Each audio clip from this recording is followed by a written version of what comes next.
Bueno, siendo entonces ya las 3:06 de la tarde, les quiero dar la más cordial bienvenida. Mi nombre es Helen González, soy la coordinadora de comunicaciones de la Facultad de Ciencias de la Salud de la Universidad Central. Bueno, les quiero dar esta cordial bienvenida al curso de Precongreso Masculinidades y Salud de los Hombres en el marco del Sexto Congreso Chileno de Salud Pública y Séptimo Congreso Chileno de Epidemiología. Este curso está organizado por la Facultad de Ciencias de la Salud, el Departamento de Formación Transversal en Salud, Observatorio de Salud en Masculinidades de la Universidad Central de Chile y la Universidad de Santiago de Chile. En esta oportunidad tendremos dos ponencias.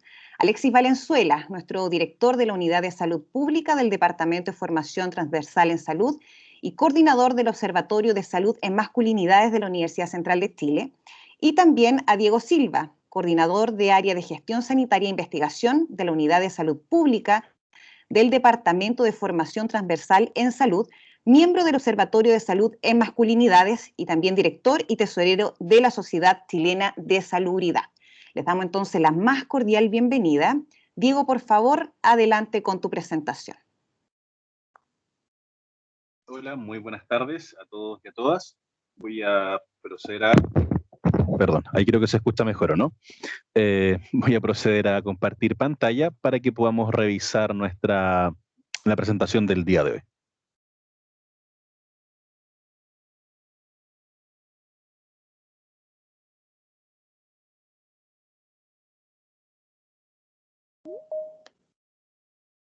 Perfecto. Voy a sacar de acá la pantallita para que no se vea, ¿sí? Y me avisan si se ve bien, ¿sí? Okay. Se ve perfecto. Ahí se ve mejor, ¿o no? ¿Se ve completo? Entonces, tal como le decía, muy buenas tardes a todas y a todos. Vamos a comenzar ahora con el curso precongreso de masculinidades y salud de los hombres. Para ello, quiero comenzar mostrando algunas cifras, en este caso las del censo del año 2017. Y como podemos apreciar acá, en el total de 0 a 30 años, podemos ver que hay una diferencia porcentual o una brecha en el fondo en este sentido mayor o positiva hacia los hombres. ¿Ya? Eh, Nacen más hombres que mujeres, pero cuando vemos arriba el total país nos damos cuenta rápidamente que tenemos un déficit en este sentido de hombres de menos un 2%. ¿Qué pasa al avanzar en la edad? En la lógica de 35 a 64 años, los números no son tan favorables para los varones, dándonos cuenta que esta diferencia porcentual disminuye, llegando en un momento a estar incluso a 2% a favor de los hombres, a llegar a un menos 5%. Ya, eso es relevante e importante conocerlo y saberlo para poder dar el punto de partida a lo que nos vamos a enfrentar ahora. ¿Cómo vamos a entender esta dinámica, esta lógica que se nos muestra que a medida que avanza la edad los hombres van muriendo o desapareciendo? ¿Y cuáles son estas causas y por qué ocurre esta situación? Frente a ello, la respuesta son los estudios de masculinidades y en esta lógica dinámica llevan más de 20 años de desarrollo en Latinoamérica en temáticas tan distintas y básicas como el derecho humano de los varones, siempre abordados en un comienzo desde la temática de la violencia hacia la mujer y transitó de manera lenta y paulatina hacia tratar y trabajar con dichos hombres que ejercían violencia, porque solamente al sacar a la mujer agredida no se lograba abordar ni atacar las causas de esta problemática. Por ende, siempre teniendo en consideración desde esta mirada costos sociales, económicos, que significaban este tipo de violencia tratado como foco de hombre violento. A pesar de ello, este tipo de estudios de masculinidades ha seguido desarrollándose, ha ido creciendo y en este contexto se desarrolló como disciplina propia mientras trabajaba y se desarrollaba a sí misma. ¿Qué fue lo que ocurrió en este sentido? Se planteó y se instaló en el debate la desigualdad de género en temas tales como, según lo que nos plantea... perdón, ¿se ve en la publicación o no? Diego, no se ve, no se ve la presentación. Ya, denme un segundo. Sí, parece.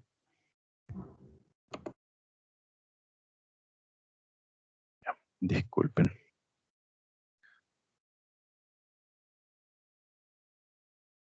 Ya, ¿dónde fue que quedamos, perdón?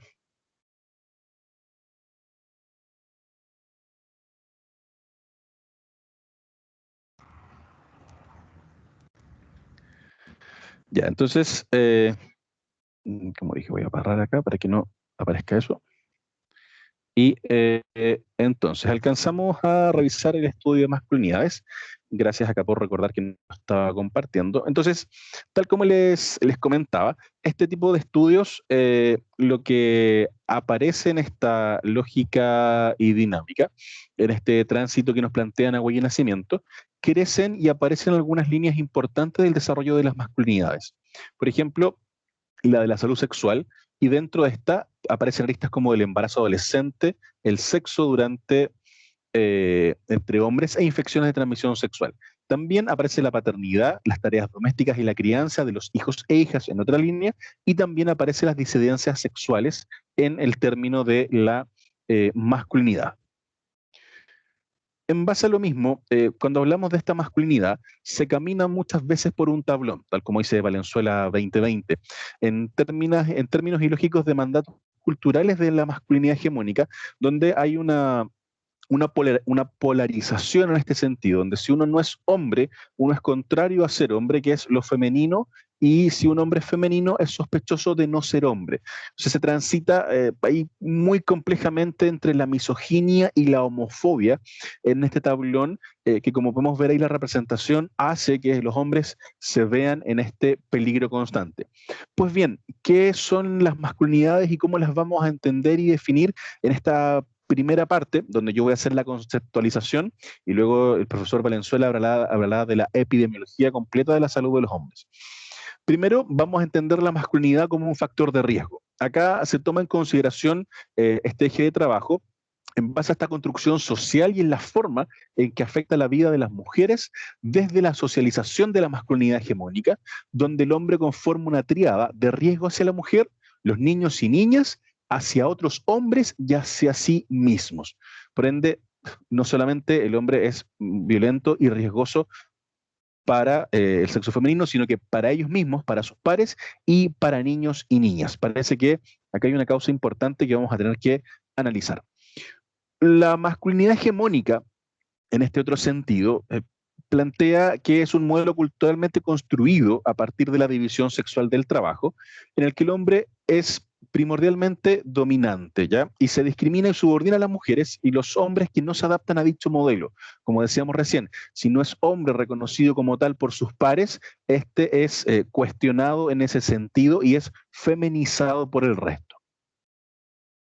También existen masculinidades diversas. En este sentido, es la que comparte elementos de la masculinidad hegemónica, pero sin embargo, además incorporan formas distintas de ser hombre y contribuyen las variantes de la trayectoria de vida, el proceso de salud-enfermedad y la atención en salud en dicho contexto. Finalmente, nos encontramos con las masculinidades subordinadas, que son hombres que sufren un mayor grado de estigmatización social y del sistema de salud en virtud de su pertinencia a determinados subgrupos de hombres diversos. Por ejemplo, la población indígena, los afrodescendientes y la comunidad LGTB. Frente a esta lógica y dinámica que hemos planteado de lo que es la masculinidad, de estos tipos de masculinidad, cómo se ve y cómo se desarrolla, en el año 2017 se desarrolla un estudio sobre la caja de las masculinidades. Y este estudio plantea lo que significa ser un hombre joven en una investigación desarrollada en Estados Unidos, el Reino Unido y México. Esta investigación es muy importante porque viene a actualizar o dar cuerpo a la teoría que se venía utilizando con una función de qué es esta masculinidad, qué es lo que estamos haciendo y cómo la estamos desarrollando. Frente a esto, en la caja de la masculinidad, en este sentido, aparecen 7 grandes pilares que son los que atrapan a los hombres para que puedan ser hombres. Entonces, vamos a verlos acá brevemente, vamos a verlos en general y luego vamos a ir revisándolos en particular. Por ejemplo, en esta caja de las masculinidades, en estos 7 pilares, aparece la autosuficiencia. Y a más de alguno de nosotros o nosotras que estamos acá, podemos al tiro pensar en las veces que tal vez como hombres no hemos querido pedir ayuda, sea cual fuere, o si son compañeras de alguien, de algún hombre, o conocen a un hombre, también podemos determinar que muchas veces no quieren pedir ayuda. También el hombre debe ser fuerte, que va muy ligado a esta lógica de la autosuficiencia. ¿Sí? Debe ser capaz de proteger, ser un protector y proteger al resto de otros hombres, que generalmente de eso es lo que protegemos. El atractivo físico, a eso lo vamos a desmenuzar un poquito más adelante, que se divide en tres aristas, que es muy interesante, y los roles masculinos rígidos. Ahí aparecen un lote de ollas, que muchas veces los hombres hoy día, tal como aparece este concepto del hombre cero, que planteó acá una colega que está presente, Carolina Muñoz, que son los hombres que no hacen nada, que no aportan nada en el hogar, en la crianza, ni en ninguna otra línea. También la heterosexualidad y homofobia, el hombre debe ser heterosexual, nos lo dice la caja. La hipersexualización, el hombre siempre debe querer sexo, siempre debe estar disponible para el sexo, no importa la condición, la situación o si esto lo pone en riesgo a él. Y además de la agresión y control.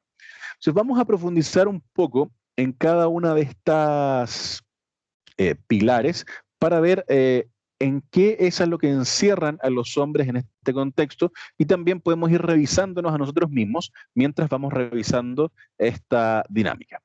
Primero aparece la autosuficiencia, tal como veíamos. Los hombres se tiene la expectativa generalizada sobre los hombres que deben ser autosuficientes, sobre todo con términos de salud física y emocional. Y recuerden esta frase, por favor, cuando Alexis nos muestre los datos epidemiológicos, que van a ser nefastos en base a este sentido.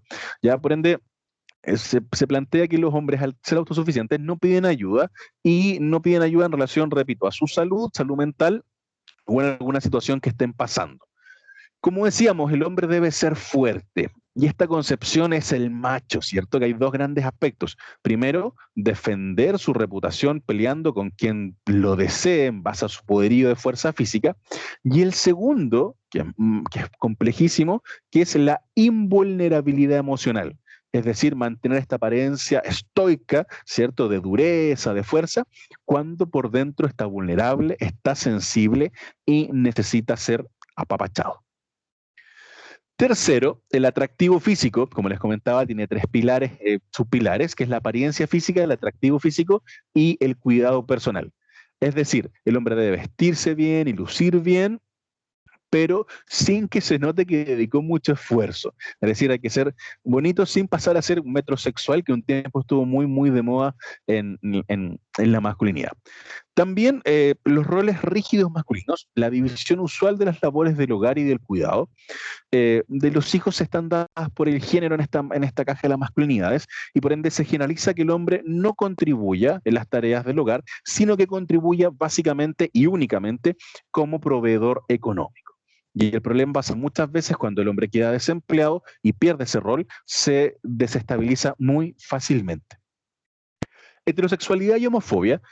Aquí nos aparece esta lógica de que el hombre de verdad no es gay en este caso, es heterosexual y que además debe ser homofóbico, porque si no es homofóbico, los demás hombres van a cuestionar que este hombre pueda ser no heterosexual porque no presenta la homofobia. La hipersexualidad, tal como yo les comentaba también, es un pilar que pone énfasis de nuevo en este hombre de verdad. Siempre está dispuesto a tener sexo, es este galán de telenovela, este galán de teleserie ochentera, que siempre está y tiene conquistas sexuales, que se jacta de ellas, y además que hoy día le podemos agregar ciertas situaciones que además vulnera la confiabilidad de su pareja, entregando fotos, información u otras situaciones. Y muchas veces pasando por alto los consentimientos incluso. Y finalmente la agresión y control, acá se presenta en la lógica de que este hombre de verdad ejerce el control sobre las decisiones del hogar y sobre las actividades de las mujeres, porque él piensa en esta caja que puede controlarlas y tiene que controlarlas. Entonces, esto genera una gran probabilidad de que los hombres ejerzan muchas formas de bullying escolar y acoso sexual, generando resultados negativos en temas de relación, en agresión y control. Eso, estamos viendo un barniz bastante amplio, vamos a tener tiempo para respuestas y consultas, pero ¿qué es lo que provoca esta caja de las masculinidades en los hombres finalmente? provoca primero una satisfacción con la vida y confianza en sí mismos. Esta sociedad hegemónica patriarcal de tanto que se habla está dominada por estos 7 pilares. También en relación a su salud, que repito, lo vamos a ver a continuación, que se ve y está deteriorada por la misma caja. Las amistades y la búsqueda de apoyo. Si ustedes le preguntan a algún hombre que conozcan o si ustedes son, pueden tener pocos amigos y si tienen amigos muchas veces no hablan de sus problemas con ellos. Generan altos comportamientos de riesgo, con el alcohol, con situaciones extremas, arriesgándose en situaciones que no saben hacer cosas muchas veces, el desarrollo del atractivo físico y el bullying. Todas estas cosas son las que hacen los hombres que están dentro y sujetos a esta caja de las masculinidades. Entonces, frente a esto, ¿qué es ser un hombre? Y acá abro un poco la palabra, perdón que no haya visto antes la respuesta, pero quiero que comenten qué les llama la atención de estas imágenes que podemos ver acá, de estos distintos tipos de hombres que aparecen. Yo no puedo ver, así que pido que tal vez Helen o Alexis puedan dirigir las palabras que quieran opinar. Perfecto, sí. Veamos quién quiere opinar. Está Vamos también a abierto el chat, por si acaso. Sí. Por ejemplo, en el chat dice, ¿se podría agregar la población migrante masculina también como masculinidades subordinadas? Sí, sí, están y caben dentro de ese tipo de masculinidad. Y también hay investigaciones que se pueden asociar a esta caja de la masculinidad, donde ellos no acceden a su salud por estos mismos roles masculinos rígidos, además de las barreras del sistema que les presenta el sistema de salud. Pero ser hombre inmigrante genera una doble interseccionalidad para no acceder a la salud. En estas imágenes, mientras se animan a escribir o plantear, voy a partir con abajo a la izquierda, donde aparecen algunos estereotipos de masculinidad de Disney, ¿sí? Donde aparece este hombre generalmente sin polera, como vemos ahí a Tarzán y a uno de Lilo, contra el protagonista no siempre correcto, como es en la Isla del Tesoro, que aparece cierto con lente y que muchas veces es más malvado. También vemos arriba, claramente dedicada a la caja de las masculinidades, el hombre proveedor, el hombre fuerte y el hombre con las conquistas. Creo que escuché un micrófono, ¿o no? Continuamos entonces y, bueno, abajo también aparece este hombre que debe ser fuerte con estos brazos dibujados, y además este hombre que dice abajo la frase ser hombre es fácil, y abajo dice ser hombre es difícil.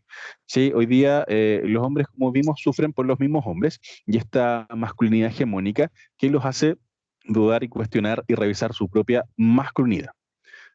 Entonces, Hola, ahí hola, sí, buenas no tardes. sé si se escucha. Buenas tardes.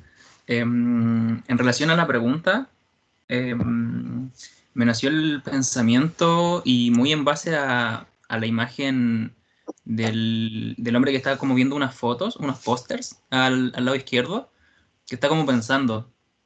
Y siento que la imagen que se tiene como ser hombre, en parte es como implementar un modelo que se tiene que seguir, o al menos eso como que imaginé. Y se me vino a la mente sobre todo con esas imágenes, como que prácticamente te obligan o te dicen que eso es lo que está bien. Por ejemplo, el que está haciendo como ejercicio, el que va acompañado de mujeres, y lo mismo también con el ejemplo que se comentaba de como de las figuras Disney, o sea, como de los Sí, dibujos animados. Por ejemplo, muestran que el ejemplo de hombre que está bien son como musculosos o como héroes fortachones, no sé cómo decirlo, y la imagen como negativa es como obviamente la contraria, la de un hombre como con lentes, como más normal, por así decirlo. O sea, no sé si sea la palabra, pero como obviamente muy distinto a ese estereotipo que muestran como el bueno, po. muchas gracias, sin duda. Entonces pareciera que ser hombre es cumplir una serie de requisitos, ¿o no? Es como cumplir un checklist para que te den como un Sí, cartón de que uno, sí, cumple con los requisitos, puede ser un hombre. Es claro, un poco, es como que, exacto, como que salgan un montón como una lista, por así decirlo, con las cosas que se deben cumplir. Y que es prácticamente una obligación para ser como comillas, un hombre bueno o más bien como, repito, comillas, como debería ser, por así decirlo, bajo ese modelo implantado. Sí, así es, vamos a hablar de este hombre que está atrapado en la caja de las masculinidades que tiene que cumplir con estos roles, ya que sin duda son muy complejos y generan estos, como vimos, lógica de subordinación hacia la mujer, de desidia muchas veces, incluso violencia. Muchas gracias por su participación. No sé si alguien más quiere comentar o Sí, hay otra Cristian, mano. Perfecto. está la mano levantada. Sí, hola, ¿cómo están? Claro, yo coincido con quien opinó anteriormente. Me parece que ahí aparece, ¿cierto?, las representaciones más simbólicas o una de las representaciones más simbólicas de lo que socialmente te piden para quedar como clasificado dentro de este tipo de masculinidad, ¿no? Entonces pensaba también ahí que esto va muy de la mano con un análisis normativo, ¿cierto? Vamos siguiendo cierta estructura, cierta norma, eh, y que de alguna manera también hay un observador constante, ¿cierto? Como Kimmel lo plantea como una policía de género, ¿no? Que siempre está como, ¿cierto?, corrigiendo el que no te desvíes mucho hacia un camino que va a estar alejado de este tipo de masculinidad, ¿no? Eso, gracias. Muchas gracias por la intervención. Sin duda, como decíamos, todo aquel que no es masculino dentro de estos pilares es sospechoso por los otros hombres. En esa heteronormatividad complejísima y tóxica que hoy día se le agrega, es sin duda un riesgo tremendo para la sociedad en su conjunto. Muchas gracias. ¿Alguien más? ¿Alguna otra mano levantada o continuamos?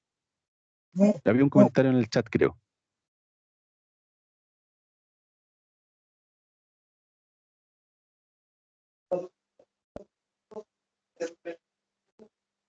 Si no, por mientras, continuamos. Entonces, en este sentido, aquí nos aparecen tal como pudimos ver y dijeron acá los compañeros y compañeras del curso, el hombre está asociado a mandatos, a vulnerabilidades y a riesgos.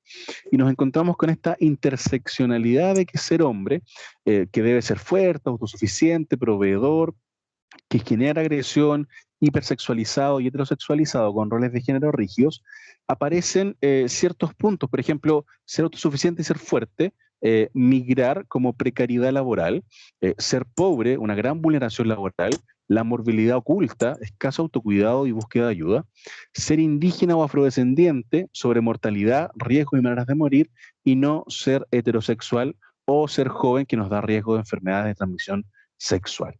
Entonces, todo esto son los riesgos de estos mandatos y vulnerabilidades que nos entrega la caja de las masculinidades. Entonces, en este sentido, ¿hacia dónde se deben dirigir los estudios de las masculinidades para que sea un real aporte a la sociedad? Como podemos ver en esta imagen, hombres con paternidad, regando, haciendo las tareas domésticas. ¿Qué es lo que aquí nos dice también Aguayo y Nacimiento? Nos plantean con mucha claridad que se necesita una politización de la agenda de los hombres para la igualdad de género desde los colectivos, las ONG, desde la academia, las universidades y desde los propios hombres, porque resulta necesario sumar hombres en la agenda relevante para igualar el género, como poner fin a la violencia contra la mujer y niñas, compartir la carga de trabajo, de cuidado doméstico, disminuir las brechas de género, igualar salarios, compartir los espacios de poder y decisión. Y además otras que les atañen muy directamente, como la paternidad, la salud de los hombres, o para denunciar graves problemas de derechos humanos que también les afectan. Entonces, todas estas cosas son las que debemos ir trabajando y es un poco lo que vamos a tratar de tocar de una manera bastante concisa en nuestro curso. Entonces, ¿qué hacemos para abordar esto? Los voy a dejar con esta pregunta, porque ahora va a continuar Alexis con todos los datos epidemiológicos de la salud de los hombres.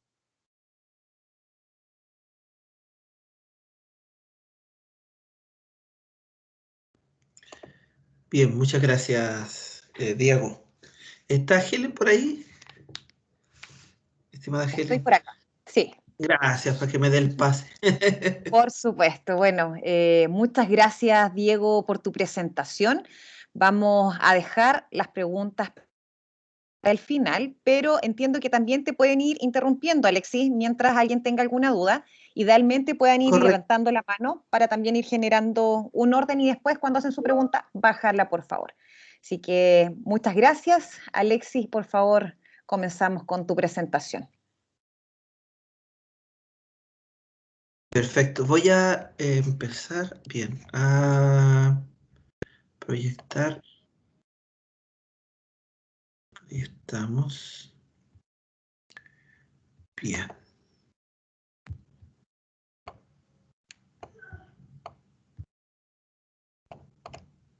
Súper. Ya. Como siempre decimos los profes, me avisan si se ve. Perfecto. Sí, se ve. Muchas Se ve, gracias. súper bien. Gracias. Bien, bueno, antes que todo, bienvenidas a todas, a todos, a todes. Muchas gracias doy a Diego Silva, que hizo una tremenda síntesis de 20 años de estudio de masculinidad y masculinidades. Así que vamos ahora a ver un poco los datos que nos entregan las estadísticas vitales del informe de masculinidad y salud de la OPS-OMS. Tengo el agrado de contarles que como colaborador se me pidió participar de este estudio. De hecho, me encargué de toda la parte epidemiológica del estudio. El estudio está online, lo busca bajo ese nombre, Masculinidad y Salud de la Región de las Américas. Fue publicado a fines del año 2019. Su lanzamiento iba a ser en marzo del año 2020, pero por razones obvias nos pilló la pandemia y ahí se hizo igual el lanzamiento, pero del resumen y no del informe completo, que es algo que más adelante podremos incorporar. Entonces, ambos informes están online para que lo puedan consultar. Yo les voy a mostrar algunas cifras para que podamos ver cómo incide las masculinidades, es decir, esta construcción de género en los hombres en su salud, cuáles son las consecuencias que tiene. Hay aspectos que tienen que ver con la biología del ser humano, y cuando se hablan de diferencias biológicas, como algunos lo vimos en los cursos de epidemiología que hoy día se dictó en la mañana de medición, si hay diferencias biológicas no se habla de inequidades, pero cuando hay diferencias injustas y evitables se habla de inequidades, por lo cual hay desigualdades en los hombres que tiene que ver principalmente con la cultura, que va a afectar la salud de los varones, más allá de la biología propiamente tal. Aquí partimos con algunos datos. La expectativa de vida en los hombres al nacer en las Américas en general es de 80 años para las mujeres, y en los hombres tenemos expectativa de vida al nacer de 74,2 en la región de las Américas. En Chile tenemos 85 años para la mujer, 80 años para los hombres. En general, en la región de las Américas tenemos 5,8 años de diferencia respecto de las expectativas de vida al nacer entre hombres y mujeres. En Chile tenemos 5. Y la expectativa de vida saludable en los hombres 63,7, en las mujeres 67,7. Ojo con los promedios, porque se hizo un estudio sobre expectativas de vida al nacer en la región metropolitana y demostró que las comunas de Las Condes, Providencia, Vitacura, La Reina tienen una expectativa mucho más alta de vida a la población en general, hombres y mujeres, que las comunas o que el resto de las comunas de la región metropolitana. Es decir, los promedios a veces ocultan estas diferencias e inequidades. Pero vivir más años tampoco significa vivir mejor. Y aquí podemos ver el indicador epidemiológico de la mortalidad. Los hombres tienen un 53% del total de la mortalidad, tienen un 59% del total de años de vida perdido, pero, ojo, tienen solo el 46% de años de vida perdido por enfermedad, discapacidad o muerte prematura. Es decir, las mujeres, a pesar de que viven más años, no necesariamente viven más saludable. ¿Por qué se da esto principalmente? La diferencia, porque los hombres tenemos o estamos en riesgo o padecemos la sobremortalidad masculina, que nos va a poner mucho más en riesgo de morir anticipadamente, ¿ya? Y después vamos a ver los gráficos que también nos mostraba un poco Diego cómo los hombres viven menos. Por homicidio, el 88% de todas las personas que mueren en el continente americano, desde Alaska hasta Tierra del Fuego, son un 88%, es decir, el gran riesgo para los hombres es morir por homicidio, más que por las mujeres. Los accidentes viales, 76% en hombres. La cirrosis al hígado, el 70% son hombres y está principalmente asociada al consumo de alcohol, donde en el consumo de alcohol tenemos el 86% de hombres con mayor mortalidad. En suicidio, 77% en hombres. VIH-Sida, 69% en hombres. Consumo de drogas, 67% en hombres. Ahogamientos, 82%. Y exposición a fuerzas mecánicas, 81%. Vamos a ir viendo un poquito en detalle para entender estos fenómenos. Y para partir, homicidio entendiendo la muerte de un hombre a otro hombre, los principales homicidas a la vez son hombres. Esto también hay que dejarlo en claro. Los hombres mueren en las manos de otros hombres. Y la relación con la pareja íntima es en el caso de los hombres, es de 1 a 20 y en el caso de las mujeres de 1 a 2. Es decir, cada mujer que muere a manos de su pareja íntima, es decir, femicidio o feminicidio, como se le llaman en Centroamérica, cada mujer que muere de un femicidio o feminicidio, la relación es 1 a 2, es decir, una mujer muere parte de su pareja íntima y una mujer muere por no parte de su pareja íntima, es decir, por un tercero. En cambio, en el hombre es 1 a 20, cada hombre que muere por una pareja íntima es, de cada 20 mujeres que mueren por su pareja íntima, solo un hombre muere por parte de su pareja íntima, es decir, la relación es gigantesca. Por lo cual la conclusión respecto de homicidio es que los hombres matan a otros hombres, los hombres matan a las mujeres, y si le agregamos el suicidio, los hombres se matan a sí mismos. En VIH y SIDA hay una diferencia desde lo étnico en Estados Unidos que es interesante, por eso les dije que quería profundizar un poco, porque estas cifras generales tienen inserta la interseccionalidad. ¿Y qué es la interseccionalidad? Es cuando se juntan distintas discriminaciones que hace que no todos los hombres podamos disfrutar de los privilegios. Según Bourdieu, los hombres disfrutamos de los privilegios en virtud de la dominación masculina y de esta sociedad androcentrista. Pero dentro de esta sociedad androcentrista hay distintas calidades de hombre. Como bien dijo un compañero que escribió ahí en el chat, los hombres migrantes tienen menos poder que los hombres blancos, heterosexuales, cisgénero, de clase media alta o ricos, que sean nacionales, por lo cual van a estar expuestos a menos riesgos. Entonces, el 38% de los nuevos diagnosticados por VIH en Estados Unidos son principalmente hombres afroamericanos, seguido en segundo lugar por los latinos y apenas un 28% de hombres blancos. En el alcohol, el 86% de las muertes por trastornos relacionados con el uso de alcohol fue en hombres. ¿Quiénes son los que consumen más alcohol? América Latina, en segundo lugar el Caribe. ¿Cuál edad de predominio de la muerte? 30 a 49 años.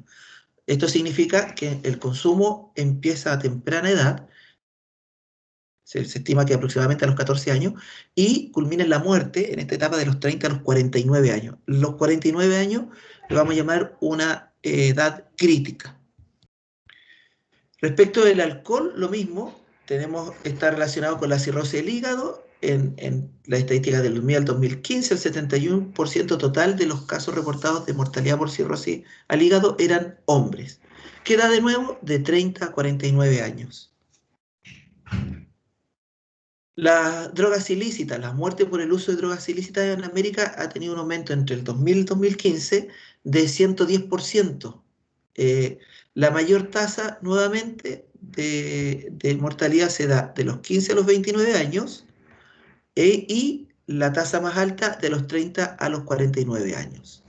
Nuevamente, esta edad es una edad crítica que los hombres difícilmente pueden saltarla. Y el consumo de drogas ilícitas se da por un consumo temprano de tabaco y alcohol. Ha habido muchas discusiones respecto del uso de la marihuana Y lo que quiero decir al respecto no es si es buena o mala, si se debe o no se debe consumir, sino que la puerta de entrada para el consumo de las drogas ilícitas no es la marihuana, sino que es el tabaco y el alcohol.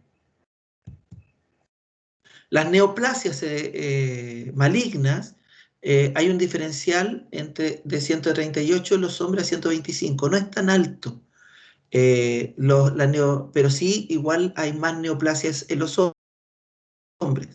Y los cánceres de tráquea, bronco y pulmón son los que tienen la mayor cantidad de muertes. En el año 2015 hubo una sobremortalidad de 37% en los hombres de mortalidad por cánceres. Y si nos vamos, decimos, bueno, estas son las diferencias de mortalidad en cáncer en general, pero si nos vamos a los cánceres que son propiamente, que tienen que ver con el sexo masculino, asociadas a sexo, podemos ver que también ha aumentado, es decir, las enfermedades propiamente masculinas, en la cual los hombres no podrían decir que hay una inequidad, sino que lo que se da en ellos igual ha aumentado. El cáncer testicular, que predomina de los 15 a los 29 años, aumentó un 38%. De los 30 a los 49, un 37%. El cáncer de próstata ha crecido en total un 25%. Y aparece justamente al final de la etapa de vida, es decir, como tal, como cáncer aparece a los 50 años. Nuevamente, este número de los 49 años como una etapa crítica donde ya se empieza a ver los resultados de esta construcción masculino-hegemónica. ¿Por qué los hombres no consultan por cáncer de próstata o cáncer testicular? Los estudios que se han hecho en Latinoamérica, el Caribe y en hispanos de Norteamérica, ¿ya?, es que es principalmente por la virilidad. Esta virilidad latinoamericana que han construido los hombres se basa principalmente en la no penetración. Como bien decía Diego, en la heterosexualidad desde una heteronorma en el cual hay ideas asociadas desde la creencia de quedar impotente si es que te hace el examen, o que puedes tener problemas de incontinencia o disfunción eréctil, o que simplemente por el hecho de tomarte este examen pierdes la virginidad. Todos esos problemas culturales han sido tratados de trabajar en el tiempo para que los hombres puedan acceder también a controles, porque también hay dificultad para el acceso al sistema de salud. La sobremortalidad de los hombres en todas las muertes intencionadas, podemos ver que se destaca las muertes por homicidio, que son es 6 veces más probable morir en un hombre en Norteamérica entre los 15 y los 29 años. Las muertes por violencia colectiva y por violencia institucional o legal, que reportan 84% de la difusión del hombre en el año 2015. Esto antes del estallido social, y no me refiero al estallido social de Chile. Hemos tenido estallido social en Chile, hay estallido social en Perú, en este momento hay estallido social en Colombia, y también ha habido estallido social en Venezuela. Nombro estos 4 países porque en la mañana se dio una conferencia acerca de las desigualdades en salud y las determinantes sociales, y son los 4 países con mayor desigualdad económica, es decir, donde los ricos son más ricos y los pobres son más pobres. Cuando se producen estos fenómenos de estallido social, el 84% de las defunciones son hombres. Y lo vimos en Chile con el estallido social, que la mayor cantidad de las personas que murieron fueron hombres. La mayor cantidad de las personas que perdieron su globo ocular fueron hombres. El suicidio es gigantesco en hombres. El 77% de las muertes en la región de las Américas es de hombres. La frecuencia más alta se da de los 15 a los 29 y de los 30 a los 49 años. Nuevamente, la edad crítica a los 49. La razón de suicidio masculino es aproximadamente 3,5 por cada mujer. Y algo también interesante, las mujeres son las que presentan mayores intentos suicidas. Y esto ha sido estudiado desde la psicología como una forma de pedir ayuda. Es decir, detrás de un intento suicida donde se postea el suicidio, se avisa que uno se va a suicidar, se hace con medicamentos, se deja el teléfono cercano, se deja la puerta abierta, es una forma de pedir ayuda. En cambio, la mayoría de los suicidios En los varones es por ahorcamiento, y el suicidio por ahorcamiento no tiene vuelta atrás. Y hay estudios que se han hecho con hombres que han sobrevivido al suicidio por ahorcamiento y demuestran que incluso eso es una mancha o un estigma en su construcción masculina, porque además ni siquiera fueron capaces de suicidarse, quedan como, no alcanzaron el éxito en el suicidio. Entonces los hombres son mucho más violentos en su forma de suicidio versus las mujeres, y las mujeres tienen mucho más intentos de suicidio que los hombres. Los accidentes de tránsito también han tenido un crecimiento sostenido, con un 76% de hombres víctimas en el año 2015. Y nuevamente la meseta de la mayor cantidad de accidentes de tránsito es de los 15 a los 49 años. La tasa de mortalidad por esta causa más alta está en América Latina, luego el Caribe y por último en Norteamérica. Un detalle COVID, los accidentes de tránsito se han reducido producto del confinamiento, por lo cual eso también va a modificar las tasas de mortalidad cuando hagamos el siguiente estudio, incorporando lo que ha sido la primera y segunda ola, esperando pasar esta pandemia en algún momento. Respecto de los accidentes viales, este es un dato no menor, que el 24% de las mujeres mueren por esta causa. Y lo que no registran las estadísticas es si ellas iban al volante o son víctimas colaterales. Nuestra hipótesis es que muchas de estas mujeres eran acompañantes, lo cual reforzaría la idea que los hombres son un factor de riesgo para los otros hombres, para las mujeres, para los niños, para las niñas y para sí mismos. Es decir, muchos de los accidentes viales en los cuales mueren mujeres, las mujeres eran las acompañantes. Por otro lado, en esta construcción cultural temeraria de la identidad masculina, vemos que las conductas como el cuidado, la conducción más prudente de mujeres y de adultos mayores es ridiculizada por los hombres. Y es cosa de ver en Santiago las carreras que hay clandestinas en el sector de San Bernardo, en la autopista, en el sector de la avenida Kennedy. Es decir, ni siquiera hay una diferencia así como que dijéramos de clase tan grande, sino que también se da esta conducta temeraria en distintos grupos sociales. La muerte por ahogamiento, que es un fenómeno que me llama mucho la atención, el 82% de los casos de los fallecidos son hombres, es decir, los que mueren ahogados son hombres, relacionado principalmente con el consumo de alcohol. Y es cosa de verlo nuevamente en los ejemplos en Chile. La mayoría de las personas que mueren por ahogamiento son hombres, la mayoría están en estado de ebriedad. En México se hizo un estudio muy interesante con adolescentes que en estado de ebriedad se metían a bañar a las lagunas y principalmente era para demostrar que eran hombres. Entonces iba la presión social del grupo, vamos a bañarnos, no, yo no sé nadar, eres marica, poco hombre, se metía al agua, nadaba y por supuesto como no sabía nadar, en realidad no nadaba, se hundía y moría. La etapa del curso de vida donde hay más muertes es de 15 a 29 años, que son los hombres jóvenes. Piensen, es un grupo importante que perdemos. La región con la tasa de mortalidad más alta es el Caribe, y lo interesante es que los estudios muestran que los lugares más cercanos a los cuerpos de agua, ríos, lagos, mar, es donde hay mayor proporción de ahogamiento. Esto es un detalle muy importante por lo que son las políticas públicas, es decir, en toda comuna que quede cerca del mar, en toda comuna que tenga cursos de agua, de ríos, de lagunas, de lagos, debieran darse cursos de natación a niños y a niñas. Deberíamos aprender a temprana edad la natación, pero es como un fenómeno que el agua pasa a ser como invisible, así como hay agua, pero no se ve el factor de riesgo. También el dedicarse a la navegación es un factor de riesgo de morir por ahogamiento, y ahí tenemos lo que son la salud ocupacional, el tema de los pescadores. Nuevamente, la inmensa mayoría de los pescadores son hombres. La mortalidad por exposición a fuerzas mecánicas, que tiene que ver con justamente el trabajo, la salud ocupacional. Hay una carga masculina en esta etapa asociada al trabajo, donde el 81% de la mortalidad de las personas por exposición a fuerzas mecánicas fueron hombres.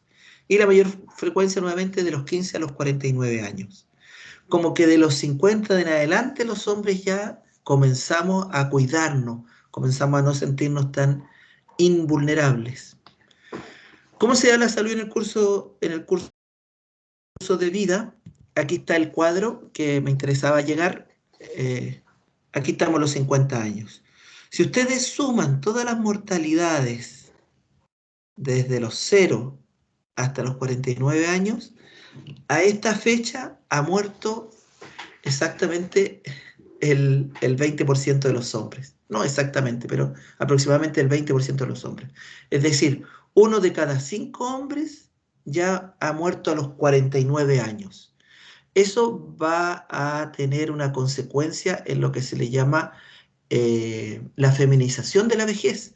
Y podemos ver que las mujeres llegan a edades de adulto mayor y más senescentes incluso, sin que haya varones. Para los que vieron la película El Agente Topo, ahí se ven en un ELEAM cómo había muy pocos hombres y la principal población es femenina. Pero quiero que también veamos las causas de mortalidad. Cuando somos niños, las causas son principalmente biológicas, cuando somos lactantes. Se fijan, parto de pretérmino, asfixia, trauma al nacer, infecciones natales, anomalías cardíacas. Acá, infección respiratoria, anomalías cardíacas, enfermedad diarreica, desnutrición, unos 59 años. 5 a 14 años, accidentes viales, causas llamadas externas, o mal llamadas externas, porque en realidad tiene que ver principalmente con conducta y con cultura. Violencia interpersonal, estoy hablando de 5 a 14 años, es decir, niños que mueren de violencia interpersonal. Ahogamiento, lo que recién estábamos viendo. Y infecciones respiratorias inferiores, aquí aparecen las biológicas, leucemias y anomalías cardíacas congénitas. Accidentes viales, violencia interpersonal y ahogamiento son causas evitables, y que tienen que ver con la cultura y la forma de ser. Y de los 15 a los 29 años ya están absolutamente desatadas las causas que tienen que ver con conducta. Violencia interpersonal en primer lugar, accidentes viales en segundo, suicidio en tercero, trastorno por consumo de drogas, ahogamiento, VIH-Sida. No vemos ninguna causa de carácter biológico, excepto el VIH-Sida, pero su contagio es por conducta. Y luego siguen nuevamente las conductas. Pero si se dan cuenta, de aquí, de los 50 a los 59 años, reaparecen las causas biológicas, cardiopatía isquémica, pero también que tienen que ver con los estilos de vida, cirrosis al hígado, derrame cerebral, cáncer respiratorio, cardiopatía isquémica, cáncer, después de los 70, cardiopatía, el EPOC, derrame cerebral, etc. En conclusión, 1 de cada 5 hombres muere antes de cumplir los 50 años. Para las mujeres cisgéneros que estén presentes, lo ideal de los 50 en adelante, piensen a lo mejor en un hombre que pueda sobrevivir, pero la frecuencia de que mueran los hombres menores de 50 años es altísima. 1 de cada 5 va a morir de acuerdo a esta estadística. En cambio, en las mujeres recién esta cifra la alcanzan a los 60 años. Y aquí tenemos las principales causas entre las personas de 15 y 29. Vámonos con los jóvenes, que aquí es la edad donde hay una gran cantidad de mortalidad. Por violencia interpersonal, miren las tasas. Siempre se compara, es siempre importante mirar a las mujeres en espejo, ¿ya? No como una forma de discriminación, sino que en estadística siempre tenemos que comparar con algo para tener un punto de referencia. Aquí están ordenadas las causas de mortalidad masculina, las principales causas. Aquí están las tasas y aquí está la de las mujeres y también en orden decreciente. Si se dan cuenta, la tasa de violencia interpersonal es gigantesca, 6,57 versus la violencia interpersonal de las mujeres, 0,73. Accidentes viales, 3,17. Suicidio, 1,62. Es decir, los hombres mueren principalmente por causas externas, principalmente por violencia. Si entendemos incluso no solo la violencia interpersonal, los accidentes viales como un accidente producto de una violencia, los suicidios como la autoviolencia, Es decir, la violencia es un marcador gigante en la masculinidad hegemónica en los hombres. Entonces, esta población masculina joven tiene un salto gigante en la mortalidad a partir de los 15 años, que es el momento en que ya se tienen que pasar a ser considerados hombres. Incluso antiguamente el sector salud consideraba a los 14 años, 11 meses y 29 días, niño, niña, y desde los 15 años en adelante no se consideraba adolescente, sino que pasaba directamente al programa adulto, antes que existiera el programa adolescente. Y predominan las causas de muerte violenta, como recién veíamos en la figura 7, que triplica a las mujeres jóvenes. Las etapas entonces de la adolescencia y el adulto joven son decisivas. La salud de los hombres adultos mayores y senescentes va a depender tanto de la salud de la infancia como de la etapa de la salud de la adolescencia y el adulto joven. Aquí es donde se juega con la masculinidad hegemónica. Aquí es donde puedo construir una masculinidad distinta, puedo deconstruir la masculinidad hegemónica o puedo ser funcional esta masculinidad hegemónica que me trae altas tasas de muerte por violencia interpersonal, cirrosis de hígado, etc. El consumo excesivo de alcohol y otras drogas, las relaciones sexuales sin protección, va a afectar en el curso de vida posteriores. En el informe de Man Box o la caja de la masculinidad, se ven cómo estas concepciones estereotipadas de lo que es la masculinidad hace que los hombres tomen riesgos sexuales que afectan a los propios hombres y también a sus parejas, tanto parejas hombres como parejas mujeres, en virtud de la ausencia de cuidado. Cuando también son vulnerables en su salud mental, podemos observar un aumento en las ideas suicidas. Y ideas suicidas que muchas veces se consuman en el suicidio. Diego nos enseñaba este concepto de interseccionalidad, donde se van conjugando las distintas discriminaciones que uno va sufriendo. No es lo mismo ser hombre que ser hombre afrodescendiente, migrante y francoparlante. Vamos sumando la discriminación. Los hombres adolescentes construyen su intersección primero que todo basado en la pobreza, es decir, la vivencia de pobreza como adolescente ya va a tener un hándicap negativo. Y aquí les voy a traer a la memoria, les voy a traer un estudio que hice yo durante mi tesis de magíster. Estudié hombres adultos y la percepción que ellos tenían acerca de su propia salud. Pero por el mismo trabajo, ocupación y desgaste físico, se me colaron algunos adolescentes que se percibían como personas de 20, 25 años, y después de terminar la entrevista me decían, no, si tengo 17, tengo 16, que además eran trabajadores. Entonces tomé una muestra chiquitita, y hice un pequeño estudio. Y ellos, por ejemplo, encontraban como un tremendo factor de riesgo para su salud el salir de noche. ¿Y por qué? Dice, ¿por qué salir de noche es un factor de riesgo para tu salud? Porque tengo que dar cara, porque si me encuentro con otro grupo y mis pares quieren pelear, yo tengo que ser parte del grupo, del piño, y pelear con los otros. O si salgo con mi polola de noche, tengo que dar cara. Si alguien le dice algo, yo tengo que enfrentarme al otro. Entonces, vivir en situaciones de pobreza, donde hay bandas, donde te confrontas con gente, donde no tienes los recursos suficientes, te va a generar un mayor problema de salud.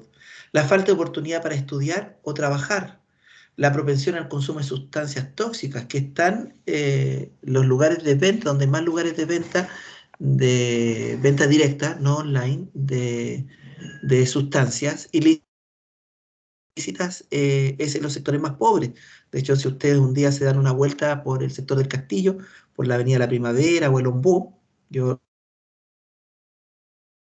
por el sector, que une un buen atajo entre San Bernardo y Puente Alto, van a ver que están vendiendo a vista y paciencia, y van a ver un montón de autos de alta gama que van a comprar. Lo mismo si van a la legua de emergencia, van un montón de autos de alta gama a comprar. Entonces, eso además genera que vivir en una situación de pobreza, donde el consumo de sustancias tóxicas se ha naturalizado, donde aparece el riesgo como una práctica de inclusión, de ser choro, de dar cara, para ser parte del grupo, nos va a poner a los adolescentes en una interseccionalidad de riesgo mayor. Si agregamos esto que los jóvenes no reportan su estado de salud, no está sano, tiene alguna enfermedad, no tienen idea, o no perciben la necesidad de acercarse a los servicios de salud, o cuando se acercan no tienen tampoco el acceso, tenemos un ambiente que favorece la mala calidad y una mayor morbimortalidad. Otro grupo interesante que vive una interseccionalidad son los adultos mayores.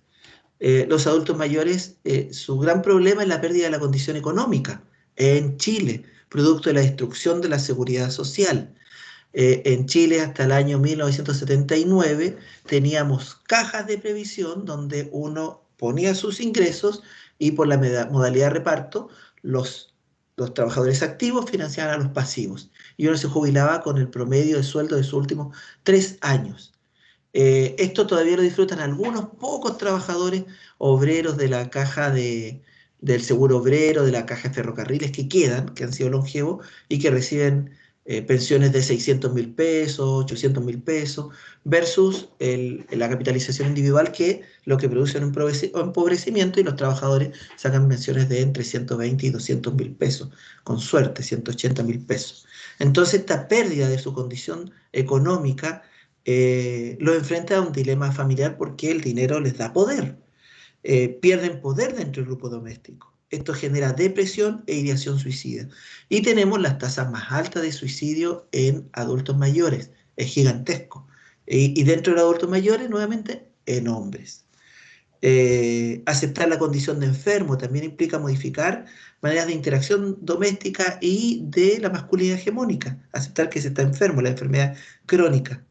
Esto debilita su autoridad, se percibe a la pareja como una competidora porque ahora ya no se compite dentro del ámbito laboral, se compite en el ámbito doméstico, se compite por la casa, por los espacios. Algunos hombres empiezan a cocinar y compiten por la cocina, por el uso de la cocina. Y la inseguridad económica que suele afectar esta etapa principalmente porque en realidad no pueden mantener su calidad de vida en virtud de los bajos ingresos. Otra interseccionalidad masculina, la etnicidad. No es lo mismo ser blanco, nuevamente hombre blanco nacional, que ser afrodescendiente. Ojo, tenemos afrochileno, hay población afrochilena, nosotros pensamos que la población afro es de afuera y no, la población afro incluso participó en la independencia de Chile. El ejército libertador que cruzó los Andes estaba compuesto por un número significativo de afrodescendientes, pero aquí vamos a ver cómo ello le afecta de manera distinta tanto a los indígenas como a los afrodescendientes en su salud. La construcción masculina indígena actual, la masculinidad de los indígenas, prevalece el mandato de ser proveedor. Y este mandato va a generar una dificultad en virtud de su precariedad económica. En virtud que no pueden sustentar, va a generar necesidades migratorias por la falta de empleo. Necesidades migratorias que las podemos ver a nivel de la población que migra hacia Estados Unidos o en la migración que nosotros tenemos desde las zonas rurales a la ciudad. Ustedes, por ejemplo, en el norte de Chile pueden ver pueblos donde solo hay adultos mayores. Todos los jóvenes indígenas se fueron a la ciudad.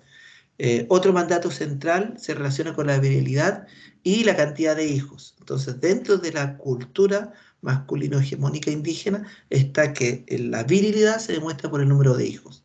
Y el número de hijos disminuye el ingreso per cápita. Por otro lado, la población afrodescendiente, al contrario de la indígena, aunque ya está arraigada en nuestro continente, ellos fueron traídos. Y esto pesa, según los autores, en su identidad, en virtud de que fueron una fuerza expoliada, de su pasado de esclavitud, de que tienen su idioma propio, que tienen identidades subordinadas también a las normas europeas, y que no se les reconoce su cultura. En Chile hace pocos años se reconoció a la población afrochilena, hasta antes los chilenos creíamos blancos. Lo otro que es parte del imaginario social respecto de la población afrodescendiente masculina es la hipersexualidad. Y está esta imagen hipersexualizada. Yo voy a nombrar, de dar un nombre y todos se van a recordar de inmediato. El negro del WhatsApp. Una imagen sobresexualizada, o sea, del afrodescendiente como un hombre que desarrolla un ejercicio erótico que es pilar fundamental de su identidad, que está sobre las mujeres y que cosifica a las mujeres y a la vez que es cosificado como el gran macho. Es considerado el gran macho, el representante del falo masculino. Y a la vez siempre va a estar amenazado por los otros. La población afrodescendiente, en especial en Estados Unidos, los jóvenes tienen gran temor de salir a la calle porque se sienten que son presas fáciles. Pero también en Latinoamérica, en Chile y en otros lugares, también se sienten que tienen el riesgo de ser amenazados por otros. Mientras los indígenas son mucho más reservados, más conservadores y tendientes a tener una importante prole que además vaya a conservar su apellido. No le voy a nombrar estas cifras de la cantidad de afrodescendientes, son más de 250 millones en las Américas. Los principales países donde están son el Caribe, también en Ecuador, pero aquí hay una cifra interesante que les quiero decir. Cómo los afrodescendientes tienen menor educación formal que las mujeres afrodescendientes. Es re interesante porque en la población indígena se estimula la educación en los hombres y a las mujeres se les deja en el ámbito doméstico. En cambio, en la población afrodescendiente, según los estudios de López, lo que se hace es lo contrario, se estimula la educación de las mujeres y a los hombres se les lleva a trabajar a temprana edad por su fuerza, por su masa muscular. Dentro de esta interseccionalidad, en los indígenas, por su parte, el Banco Mundial, específicamente los estudios de Deruiter, dicen que el hecho de nacer de padres indígenas aumenta la probabilidad de crecer en un hogar pobre, independientemente de las condiciones, que tengas educación, independientemente del tamaño del hogar, etc. Ya te condiciona a tener un hogar pobre.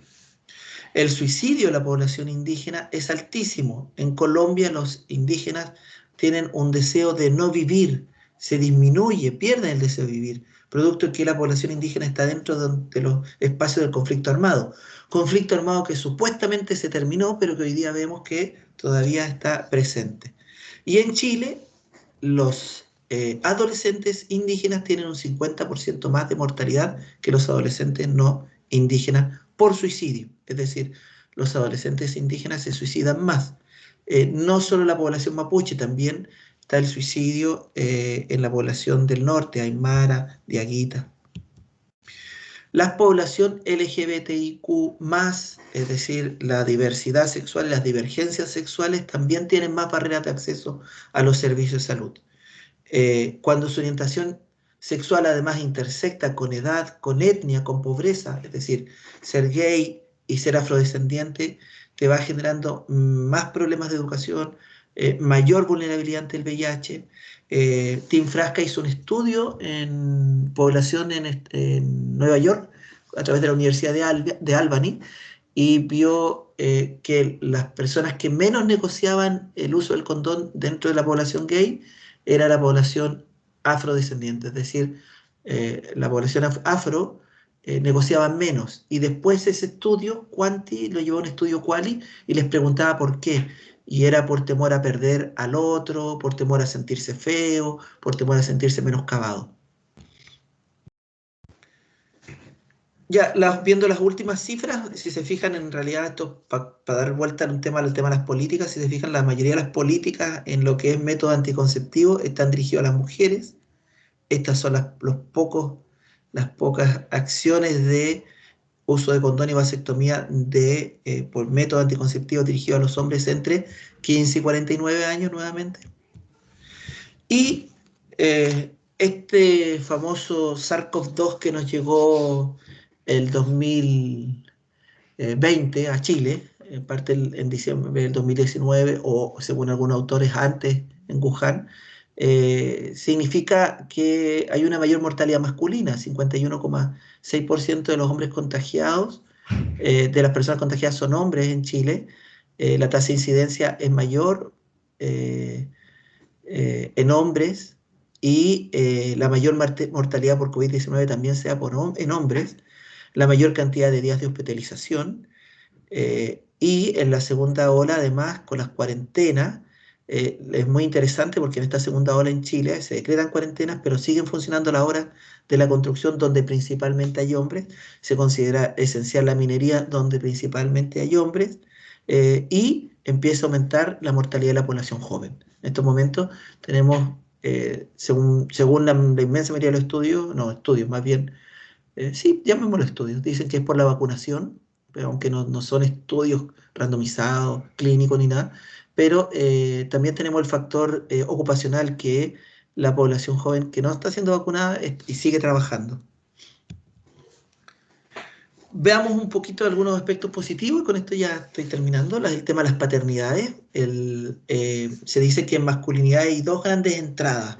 La violencia es la entrada negativa, la violencia que ejercen los hombres hacia los otros hombres, hacia las mujeres, hacia los niños, niñas y adolescentes y hacia sí mismos, versus las paternidades, que es la entrada positiva, que es cuando los hombres se empiezan a involucrar en el cuidado de los niños y en la crianza.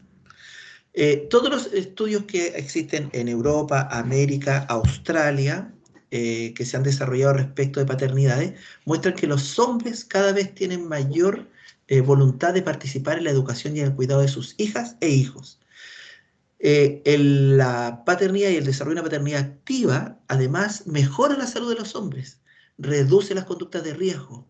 Hay una concepción altruista de que en virtud que tengo un otro a mi cargo, tengo que cuidar de mi salud.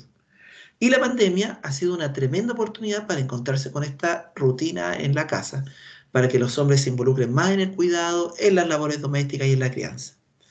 Pero por otro lado, tenemos este estudio nuevo de este año del Centro UC de Encuesta y ONU Mujeres, que informa del hombre cero. ¿Y qué es el hombre cero?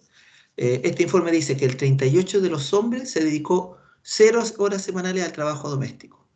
El 71% dedicó 0 horas al acompañamiento de sus hijas e hijas en tareas escolares. Y el 57% de ellos se dedicó 0 horas al cuidado de niños y niñas. Es decir, por un lado tenemos un grupo significativo de hombres que se quieren involucrar, principalmente en el cuidado de los niños, secundariamente también en las labores domésticas, y tenemos un importante número de hombres que, producto de los privilegios, se le llama el hombre cero, se dedica 0 en el ámbito doméstico, y en su casa se realiza principalmente el teletrabajo.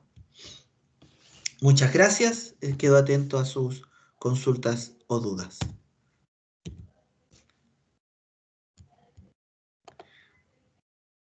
Contarles que mientras vemos el tema de las consultas o dudas, hay una tercera parte, perdón, que es que Diego va a dar las conclusiones y las propuestas. Así que aprovecho si es que tienen algunas preguntas, y de ahí le doy el paso a Diego.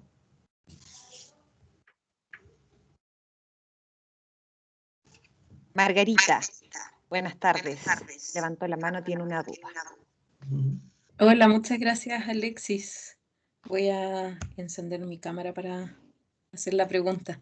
Un gusto escuchar las presentaciones de ustedes desde el trabajo que han estado realizando tanto tiempo. Coincidimos en algunos intereses de investigación, y desde ahí quisiera plantear algunas de las inquietudes que a mí me han dado vuelta en la cabeza en el último tiempo.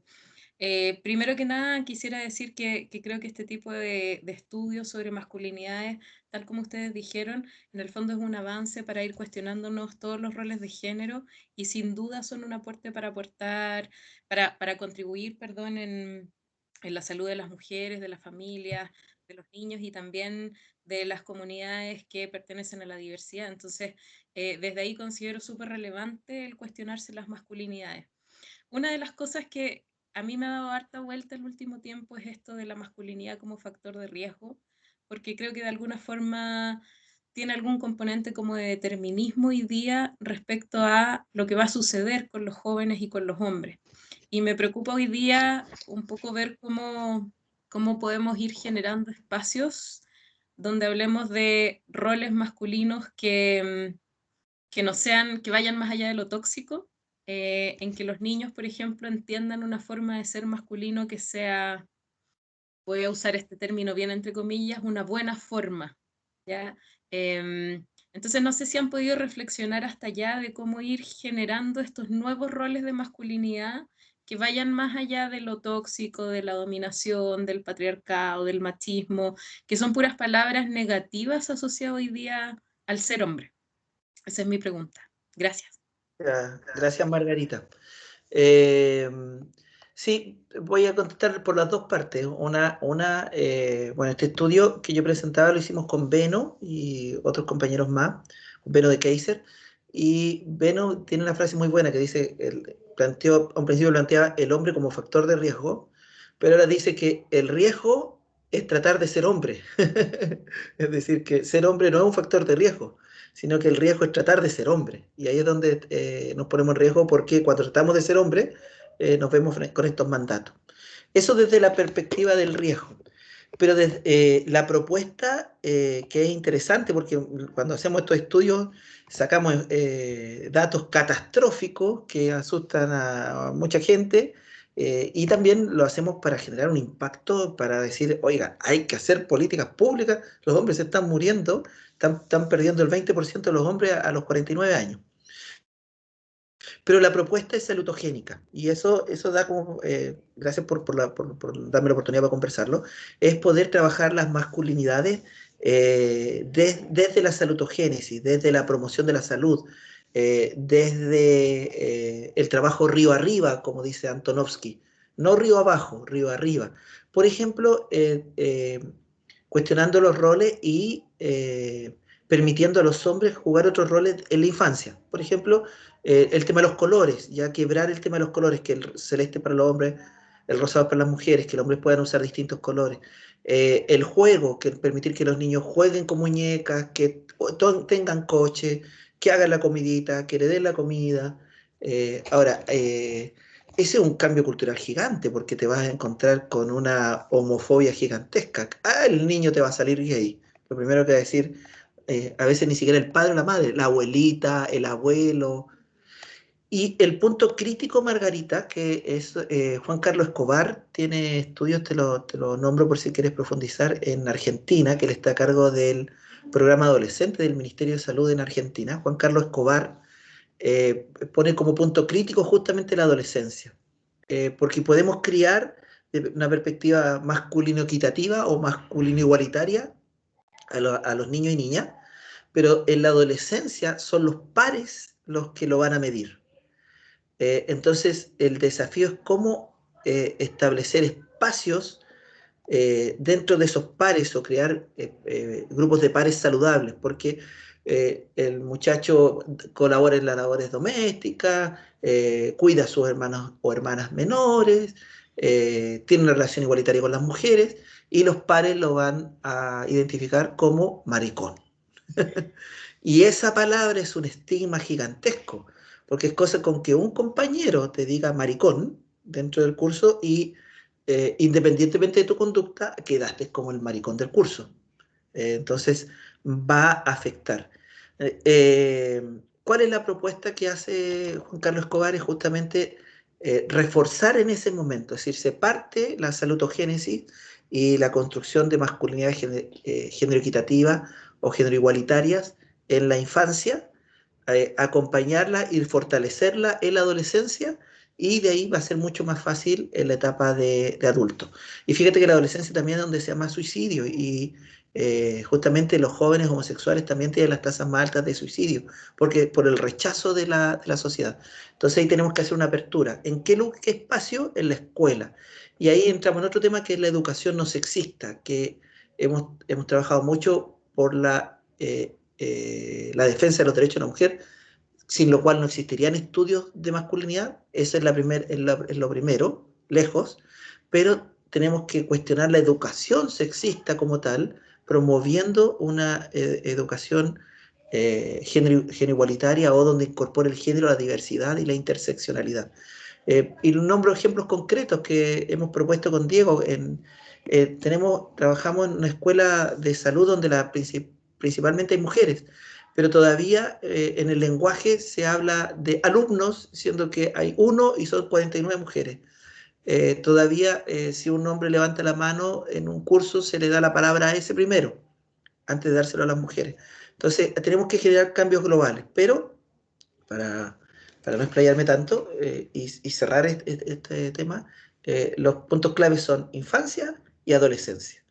Ya los adultos, los que nos quedan la deconstrucción, y lo que vamos a ver es, como decía Diego, es justamente una masculinidad hegemónica suavizada, soft, donde nos limpiamos lo más que podamos machismo, pero ya traemos un montón de cosas. Y de ahí es que el proceso de construcción igual tiene que ser permanente. Muchas gracias, Margarita. ¿Hay otra palabra? No sé quién viene. Josefa. Josefa, ya, dele Josefa. Hola, buenas tardes. No cuento con cámara, así que voy a hablarlo así, ojalá se entienda.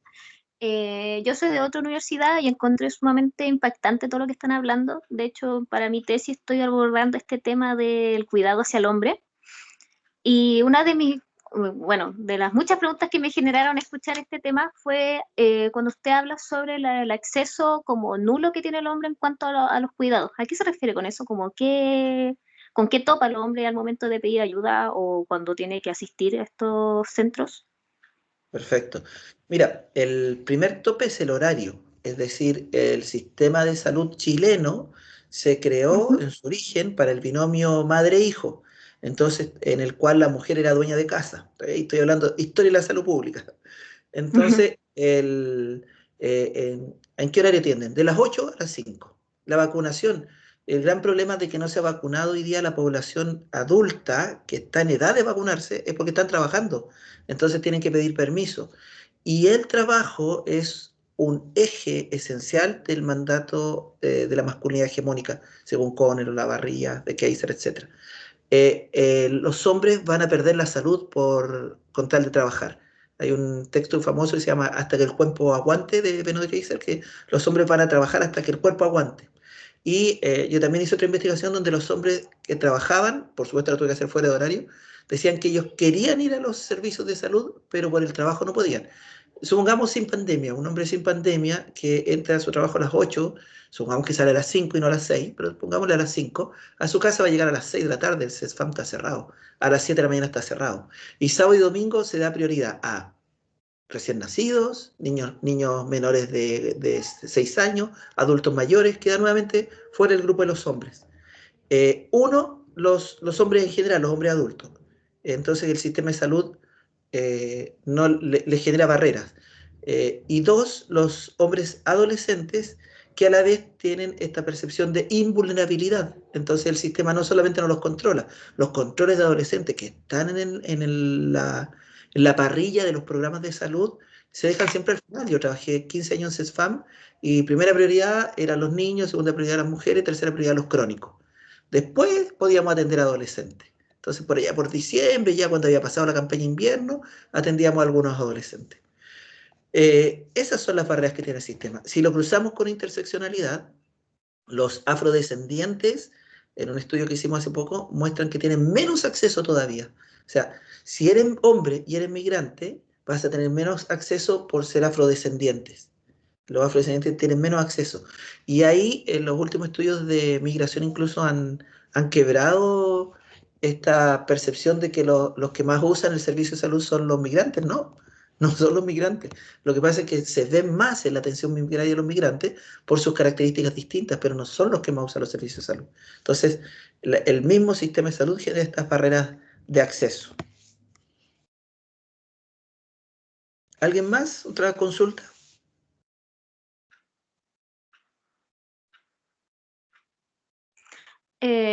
Muchas gracias por tu respuesta, Alexis, te pasaste, en serio. Muchas gracias, Josefa, por tu pregunta. Luis Armando Arjona tiene su mano levantada. Sí, hola, ¿qué tal a todas, todos, todes? ¿No?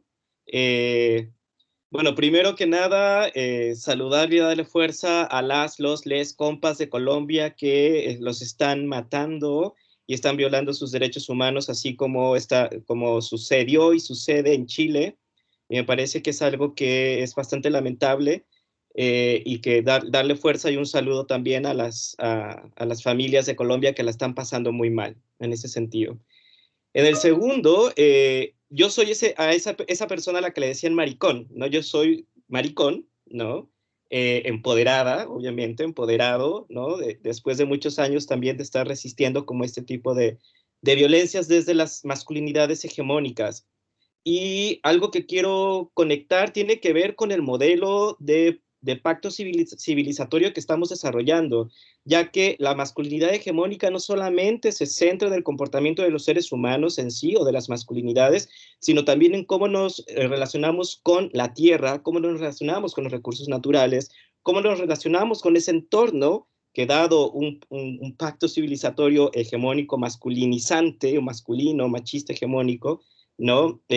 No solamente estamos afectando a otros seres humanos y a nosotros mismos, sino también a otras especies, y que tiene que ver con el efecto del control y del poder.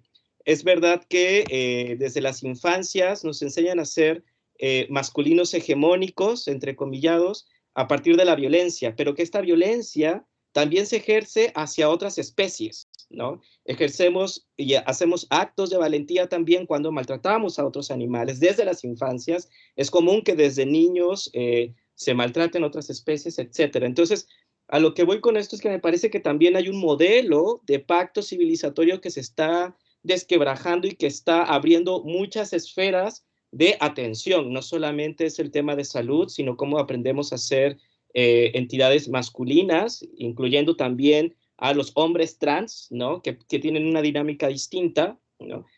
Sino que también el cómo nosotros queremos de alguna manera habitar en este planeta. Y por eso los estudios feministas están hablando mucho sobre quebrar esas estructuras patriarcales, no solamente en la construcción de las sociedades, sino que también en cómo nosotros habitamos este planeta, en donde, así como otros cuerpos masculinos no hegemónicos, los hemos expoliado, violado, explotado la misma naturaleza porque consideramos justamente que tenemos ese privilegio, ¿no? Entonces, muchas también de las violaciones a los derechos humanos que están sucediendo tiene que ver con esta estructura de no perder privilegios. El tema del privilegio es un tema que está complicando la sociedad completa y que se basa sobre todo en explotación de otros sectores de la población, mujeres, indígenas, migrantes, población LGBTIQ y la misma naturaleza. Entonces me parece que estamos en un momento civilizatorio en que estamos cuestionando realmente el modelo en el cual nos estamos construyendo como sociedad. Y me parece que hay que pensarlo también desde esa manera, ¿no? Solamente eso. Gracias. No, muchísimas gracias. No voy a comentar nada, sino que darte las gracias por tu tremendo aporte, Armando. Y contarles que Armando Arjona también él es parte del Observatorio de Salud de Masculinidades y siempre nos da muchos aportes y nos permite la reflexión más allá incluso, al menos en mi caso, desde la epidemiología, que uno se ve mucho en las cifras. Aquí hay una persona que puso, tendría que haber continuidad real entre el control del niño sano, la utilización de la ficha CLAP OPS adolescente y la continuidad hacia la vida adulta. Claro, efectivamente se produce ese sesgo de género porque en los niños que tienen el control sano, después vendría la ficha CLAP OPS, que sería el control del adolescente, y ahí se pierde, no se hacen tantos controles a niños, sí se hacen más controles a niñas, y después lo que sucede además es que en la etapa reproductiva los hombres se pierden y las mujeres siguen con el control en virtud del objetivo del sistema de salud de tener control sobre la reproducción femenina. Es decir, esto que por un lado puede ser el cuidado del sistema de salud hacia la reproducción femenina, también tiene que ver con el control hacia la mujer, hacia el cuerpo de la mujer. En el caso de los hombres, ya no se les ve más hasta que son adultos mayores o hasta que aparecen las enfermedades crónicas. Súper. Aquí dice Gabriel Garay, felicitaciones por la temática, súper interesante. Una pregunta desde lo gramatical, ya que la RAE recalca que ocupar la terminación os, alumnos o decir todos, no es discriminación, ya que la gramática no es discriminación, por lo tanto decir todos es inclusivo y correcto de usar, ya que lo incluye a todos, todas, todos, o me equivoco. No te equivocas, Gabriel. La RAE justamente es la Real Academia. Real viene de Reyes. Entonces, es la Real Academia de la Lengua Española. Y el lenguaje, como bien dice Bourdieu, es una manera de dominar y subordinar. Desde esa perspectiva, la RAE va incluyendo cuando se producen cambios. A un principio no reconoce algunas palabras y después con el tiempo, de tanto que se usa, las reconoce.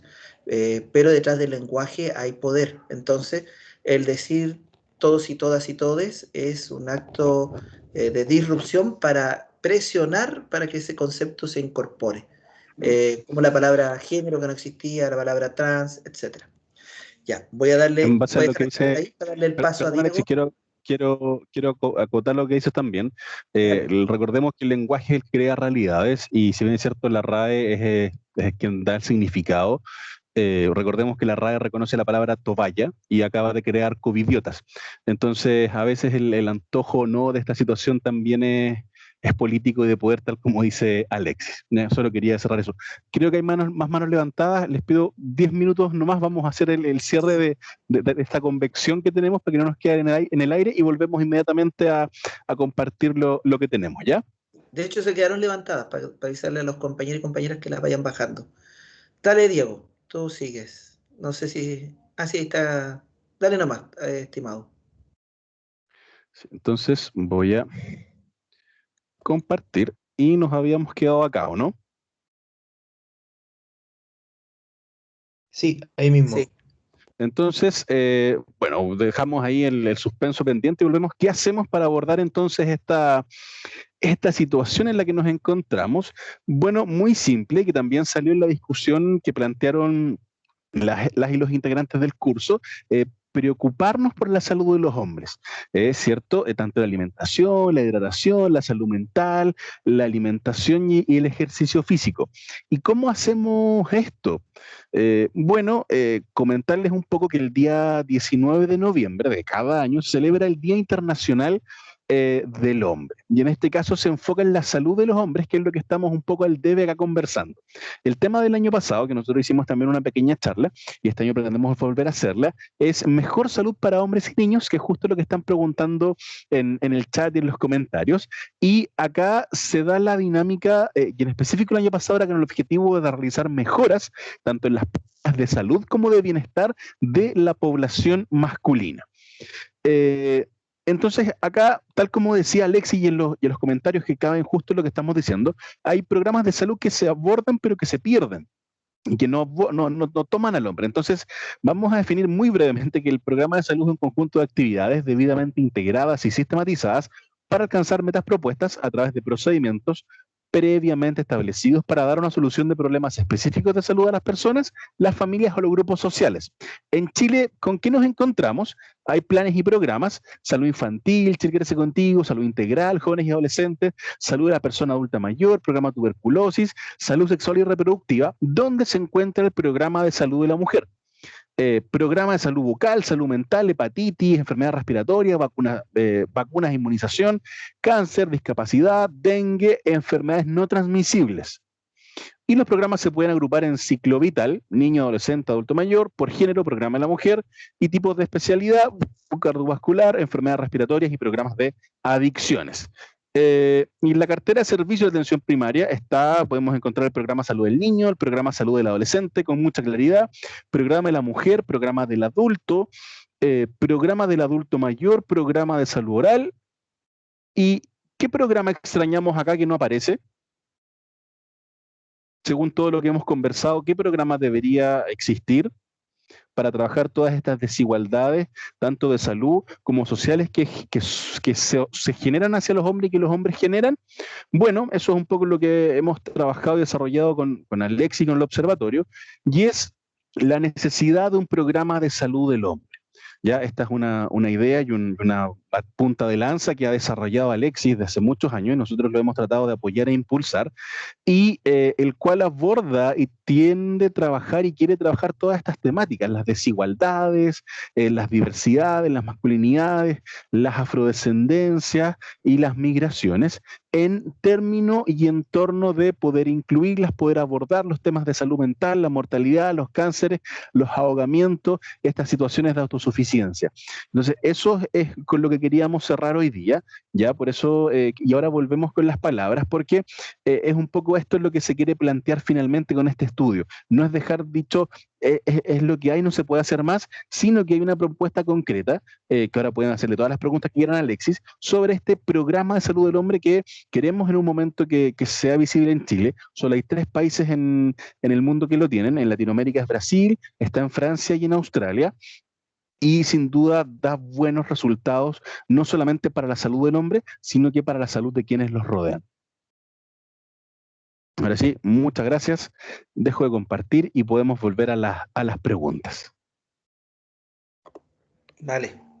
Muchas gracias, Diego. Sí, es interesante, por ejemplo, a nivel latinoamericano que a pesar de Bolsonaro se ha mantenido el programa de salud de los hombres que tiene perspectiva de género, interseccionalidad, diversidad sexual, paternidades. Es muy, muy interesante. A mí me tocó conocerlo directamente justamente en Brasil y es admirable cómo se ha mantenido. Nuestra expectativa es que en algún momento como país podamos tener un programa integral de la salud de los hombres que incorpore todos estos temas que hemos visto. El tema de, sobre todo la violencia, el tema de la sexualidad, desde una perspectiva salutogénica, género relacional, la idea es entender que los hombres vivimos rodeados de mujeres, de otros hombres, de niños, de niñas, de adolescentes, no un programa de salud patriarcal para los hombres, sino que un programa de salud integral de los hombres que incorpore las vulnerabilidades, la etnicidad. No es lo mismo un hombre indígena, un hombre afrodescendiente, tenemos distintos tipos de riesgos y por supuesto recojo lo que decía un compañero de los hombres trans, de quien más yo he aprendido. Tuve una hermosa amistad con un compañero hombre trans masculino en Brasil, que nos tocó compartir durante un congreso de masculinidades, y tienen sus propias necesidades, cuando llegan a adultos mayores tienen problemas de osteoporosis, tienen que tomarse Papá Nicolau porque pueden tener cáncer del cuello del útero, y son hombres. Entonces también hacer este quiebre binario también de las masculinidades, de que ser hombre es no ser mujer, sino que las transmasculinidades también nos permiten aportar que esta construcción de género es cultural. Eso para rematar. Así que cualquier pregunta para Diego, para mí, somos Hay una equipo. mano levantada, Alexis. ¿Ya? Sí, pensaba un poco justamente en esto mismo, en los programas no patriarcales, pero me daba vuelta también algo quizás más estructural, desde la agenda política, ¿cierto? Cómo aparecen estas masculinidades hegemónicas, por ejemplo, desde la estructura judicial, cómo lo enfrenta, cómo aparecen los mandatos de las mismas personas que ejercen esos puestos, ¿no? Y también otros programas que pertenecen al Estado, como por ejemplo Sename. Por ahí yo tuve la oportunidad de conversar con una colega que trabaja en el Departamento de Protección de Derechos y claro, si bien han ido avanzando, los programas de Sename en general, la perspectiva de género, la palabra género, le suena enseguida a femenino. Entonces, y bueno, y en la práctica, ¿cierto? En los programas se ve que la participación de los hombres, por ejemplo, figuras masculinas adultas, es mínima. Pero no solo porque no se les cite, sino que tiendo a pensar de que ahí hay un tema que tiene que ver con los profesionales y las profesionales que trabajan en el área. Entonces ahí hay algo que está al debe a propósito de la formación. Y lo mismo que pasa, por ejemplo, con Cernamec, ¿no? Que exista quizás un tema de recursos a propósito de la necesidad que existe, las grandes listas de espera, ¿no? Y cómo entender justamente la realidad de estos hombres que en algún momento le habían ejercido la violencia. Pienso específicamente en que muchas veces se patologiza y que a rato es lo más fácil, ¿no? Dejarlo fuera y manda tu informe al tribunal y ponle la medida cautelar y resolvimos, ¿no? ¿Qué pasa con ese hombre? Así que, bueno, y el otro factor evidentemente es en el área de educación. en qué medida están preparados los agentes de la educación con ellos mismos, cómo comprenden estos temas. Creo que por ahí ya voy terminando. Creo que es un tremendo tema, a mí me entusiasma bastante, así que les doy las gracias por la presentación. Muchas gracias. Mira, Cristian, le voy a dejar el tema de la educación a mi colega Diego, así como dice el ministro, la pregunta de la educación la va a responder Diego Silva. Yo voy a preguntarte primero respecto de los programas de salud y sus costos. Hay una investigación nueva del año pasado que se hizo en México sobre los costos de salud de los hombres y se ha tratado de generar ese mismo estudio en otros países. ¿Qué es lo que demuestra? Que lo que cuesta levantar un programa de salud integral de los hombres se recupera en los costos que significa la salud de los hombres desde la perspectiva de los homicidios, los suicidios, los accidentes de tránsito. Entonces, sale más caro no tratar la salud de los hombres y mantener la situación tal cual que atender la salud de los hombres y empezar a reducir las consecuencias que tiene esta masculinidad hegemónica. Y la apuesta de eso justamente es no tocar los fondos de las mujeres, es decir, todos los programas de masculinidades, Merengage, del cual somos parte nosotros, nuestra propuesta es no tocar los fondos de los programas de las mujeres, sino que incorporar fondos para los programas de los hombres que se van a traducir en una reducción de costos en virtud que reduces la mortalidad, reduces los accidentes, reduces una serie de factores.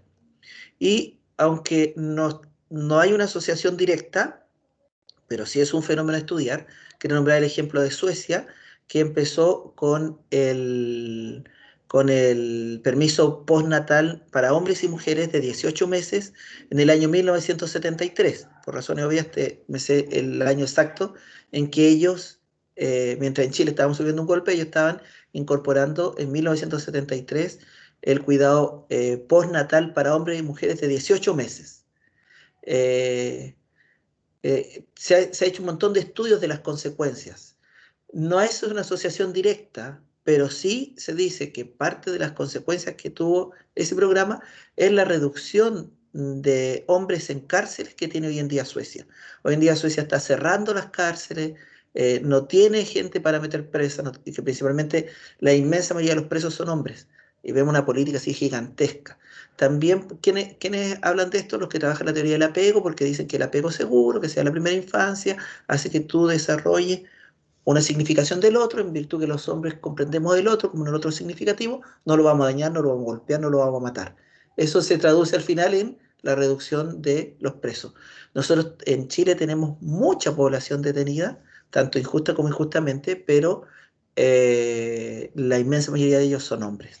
Entonces, ¿se puede construir un programa de salud de los hombres? Solamente reduciendo los costos que tiene la masculinidad hegemónica. Como dice la economía, cuando se devuelve la inversión es rápido, en virtud que se va a conseguir reducir toda esta consecuencia de la masculinidad tóxica. Bien, le dejo a Diego la segunda parte. Bueno, en términos de cómo trabajamos esto a través de la educación, con Alexis, viene de cerca de referencia, hemos trabajado el tema de la igualdad de género en la educación superior a través de los académicos y académicas. Entonces, frente a esta relación, nos hemos dado cuenta que analizando las universidades y los datos que entrega no me acuerdo, pero la Superintendencia de Educación Superior, es que las universidades más igualitarias en términos de género, de paridad de género, de cantidad de hombres y mujeres trabajando son las privadas.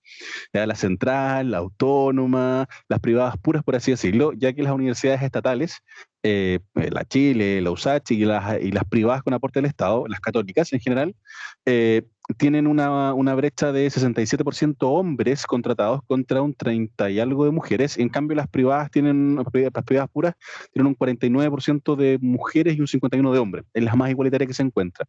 ¿Cómo trabajamos estas diferencias de la educación? Repito y tomo lo que dijo Alexis, es desde la primera infancia. El jardín infantil, el nivel escolar más básico es fundamental para poder desarrollar esta temática, obviando los roles de género. Y también va a depender lamentablemente del nivel de acceso que uno pueda tener a ese tipo de educación. No en todos los jardines a los niños los van a hacer cocinar, no todos los niños van a llegar con galletitas hechas o van a poder tener acceso a distintas situaciones. O sea, ahí se genera la primera brecha en torno a género, donde uno puede apreciar o ver en la educación de sus propios hijos, que me ha tocado ver, en comparación con otros que dicen, hoy se pintó las uñas el niño, o anda con coche, o juega con muñecas, y es normal, no tiene una connotación negativa, es un juego, y hay que verlo y desde esa forma desde esa manera. Por ejemplo, un caso súper particular, a mi hijo le encantan las Superhero Girls, y le fascinan, y él dice de repente que es la Batichica o la Supergirl, y es un proceso completamente normal, no tiene incidencia en nada, no voy a yo decirle, no, como dice Alexis, le parece que eres marico, que no, es un niño y está jugando, y quiere ser un personaje, como también es Batman o el Capitán América. Entonces, frente a esa situación, corresponde a la educación inicial generar un potente desarrollo hacia esa línea, y también a nosotros como padre y familia nuclear, estar atentos a poder también apoyar y a ese desarrollo en igualdad. No sé si respondo a la pregunta o si me desvié demasiado del tema. Sí, sí se responde. Seguramente siempre un desafío y efectivamente coincido con la brecha. Yo he trabajado 10 años en programas de Sename, entonces efectivamente son familias que en general han sido vulneradas primero por el Estado, de ahí para abajo. Entonces, a ratos trabajar estos temas pienso que se hace bastante complejo, es un desafío de todos los días instalarlo y quizás con micro logros uno ya se va contento para la casa, ¿no? Eso, gracias. Muchas gracias. Bien, no sé si hay alguna otra pregunta, duda, consulta, comentarios.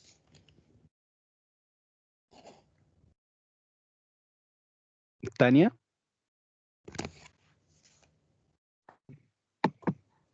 ¿Se escucha? ¿Se escucha ahí? Sí. Sí. Hola, muy buenas tardes y muchas gracias por la presentación. Interesantísimo el tema. Y en relación a lo que Diego planteaba recién, me surge la duda de la necesidad de un abordaje, si bien estamos hablando de educación, que sea intersectorial, ya que hemos visto muchas iniciativas y proyectos para potenciar cambios en la población, de nuevos hábitos, de nuevas representaciones, incluso relacionados con salud, que han sido un fracaso producto de que no permean lo cotidiano. Ya estoy pensando en la campaña de regalarle cepillo de dientes a los niños en los colegios cuando en sus casas los papás no se lavan los dientes. ¿Cómo incluimos en el fondo un trabajo interseccional para que el hijo conozca, por ejemplo, nuevos roles de género y no tenga ningún tipo de discriminación en su formación, que es lo que planteaba Alexis, que me parece fantástico, a la par con que los padres, por ejemplo, puedan llegar más temprano a sus casas, puedan trabajar este ejercicio de la deconstrucción para que sea efectiva ese tremendo oportunidad y impacto que puede tener desde la infancia la construcción de nuevas masculinidades.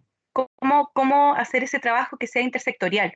Reconociendo también lo que ustedes dijeron de la interseccionalidad también, las particularidades de los múltiples habitantes de este país, cómo desde tanta diversidad y de tantos sectores podemos aunar fuerzas para crear algo que resulte. Eso, muchas gracias. En primera instancia, tal como bien planteas, la primera función que se explica en este sentido es que la paternidad pasa a ser un factor protector. ¿Ya? Muchos hombres alcanzan cierto punto de inflexión o al menos de reconocimiento de estas situaciones debido a la paternidad. También se da este choque cultural generacional muchas veces que son los niños los que llaman la atención de los padres frente a estas situaciones y frente a este programa u otro que hemos alguna vez trabajado, habría que capacitar o educar a los padres y a las madres. Muchas veces uno dice que el papá era machista y uno ve los ejemplos y trata de no repetirlo. Como padre siempre tienen la sombra del padre encima para no repetir esas conductas. Pero si no abordamos, como tú bien dices, a las familias, no vamos a llegar a ninguna parte. Es donde el joven o el chico o la chica pasa a ser el disruptor de la familia diciendo, papá, tal vez deberías tú servirte la comida o debieses hacer este otro rol. Abordarlos en los trabajos creo que sería complejo, Y también vamos a encontrarnos, creo, con una fuerte barrera de esta masculinidad hegemónica diciendo, yo tengo que trabajar y es lo que tengo que hacer y es lo que me enseñaron. Y caemos también en esa lógica misma educacional. Entonces, tal vez en los colegios se podrían dar pequeñas charlas, talleres o cápsulas. Estamos aportando harto hoy día, apostando por las cápsulas pequeñas que podamos ir identificando estas cosas, porque muchas veces esta cultura hegemónica machista patriarcal está tan imbuida que este machista no se da cuenta porque vive en el privilegio, como decíamos. Él es parte del privilegio y cualquier cosa que digan que él tiene que hacer le restan el privilegio y se siente atacado. Yo creo que una campaña de sensibilización transversal sería lo ideal, y partiendo, por ejemplo, por el tema de los juguetes. Muchas veces vemos los juguetes en las grandes tiendas con sede campeón y con sede cocinera. Entonces hay que cambiar toda esa lógica y dinámica arguyendo estos temas. No sé si planteando políticas públicas más restrictivas hacia ese tipo de campañas o inclusivas, y tal vez generando en los colegios una petición de capacitación o de alguna lógica de información cuando se ingrese para poder tratar estos temas. Alexis. Muchas gracias, Diego. Yo incorporaría el tremendo aporte que han tenido los movimientos sociales, que han aportado justamente a la deconstrucción. El movimiento feminista incorporó en el PEI, en el Programa de Educación Institucional de la Universidad Central de Chile, el enfoque de género y diversidad. Es decir, nosotros a partir de nuestro país vamos a tener esa perspectiva ya institucionalizada. Y fue gracias a los movimientos sociales. Todo el cambio, los protocolos de género que han habido en las distintas universidades estatales y privadas en Chile, ha sido gracias a la toma feminista, al mayo feminista, al movimiento feminista. Todos los aportes que han habido a la diversidad sexual han sido gracias al movimiento LGBTQI+, que también han aportado. Y de eso nos hemos beneficiado directamente los hombres, porque tú no vas a ver una marcha de hombres, queremos gigante luchar contra el patriarcado. Lo que más se visibilizó en la última marcha del 8M fue que los hombres iban barriendo detrás, haciendo las labores domésticas en un acto simbólico del quiebre de los roles hegemónicos. Entonces, la apuesta también es a los movimientos sociales. Sí hay colectivos de masculinidades que se levantan, círculos de masculinidades en distintas universidades y talleres de masculinidades que se están dando hacia los estudiantes, pero cuesta para que los hombres se junten a conversar porque detentan y detentamos los privilegios. Entonces es más difícil tener que deconstruir los privilegios. Pero cuando ves este otro lado, lo que Bourdieu le llama la amputación afectiva, te das cuenta de todo lo que estás perdiendo. De allí que la tremenda apuesta de las paternidades para los adultos, también para los niños. Las paternidades permiten al adulto replantearse su masculinidad. Es decir, no de ser menos hombre si mudo, si tomo el bebé, si comparto. Y hay que reformular el trabajo. Ahí ya entramos en el tema legislativo, constitucional, etcétera. Es decir, los países desarrollados no tienen 48 horas de trabajo, tienen 40 o 36 horas de trabajo. Y los hombres después no tienen un segundo trabajo, sino que se van a la casa, comparten porque además tienen un sueldo digno. Y ahí caemos no ya en políticas universales como que es importante para que esto se desarrolle, es que haya un sueldo que sirva para sustentar la familia, no tengas que sobretrabajar, no tengas que sacrificar el tiempo que le dedica a tu familia para poder generar mayores ingresos. Entonces, hay cosas que son particulares, otras que son generales, pero el gran avance y mi gran apuesta es por el movimiento social. Integral, el movimiento social de los estudiantes que pusieron el tema de la educación no sexista, el movimiento social de las mujeres que han puesto el tema en contra del acoso. Si se acaba el acoso en contra de las mujeres, también se acaba el acoso en contra de la población gay, también se acaba el acoso en contra de los hombres que no caemos dentro de la identidad. Hay profesores que antes del COVID que empezaron a ir con pañuelos, algunos fueron más osados y fueron con tacones, no solo estudiantes, sino que profesores. Entonces, si se fijan, el avance del movimiento social también permite que afloren nuevas masculinidades. Se produce un efecto sinérgico positivo, como diría Don Sam. Bien, ¿alguna otra consulta o duda? Ya nos quedan 5 minutitos para ir cerrando.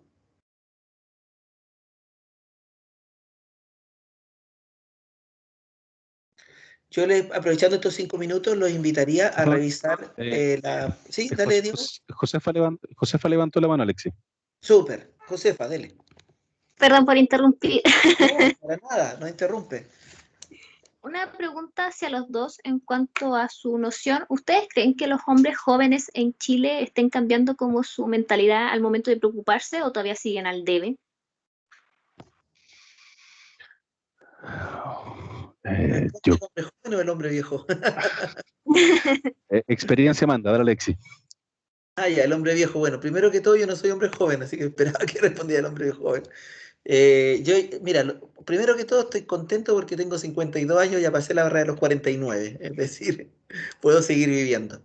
Yo veo que en general el tema de la masculinidad se hacen cambios, podríamos decir, suaves, no se hacen cambios radicales.